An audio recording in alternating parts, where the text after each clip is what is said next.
नाजरीन, आपको आगाह करें फैसलाबाद से, जहां वालिद नुमाइंदा खसूसी इब्रार हुसैन के मुताबिक असिस्टेंट कमिश्नर सैयद अयूब बुखारी की तजावुज़ात के खिलाफ बड़ी कार्रवाई।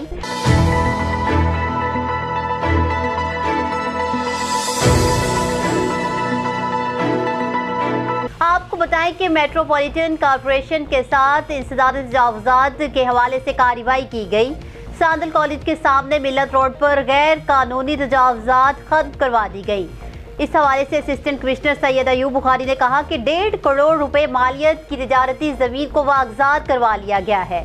उन्होंने बताया कि कब्जा माफिया अरसा दराज से सरकारी जमीन पर काबिज थे, जबकि दूसरी जानिब असिस्टेंट कमिश्नर सैयद अयूब बुखारी ने बताया कि कार्रवाई डिप्टी कमिश्नर अली शहजाद की हदायत पर की गई है।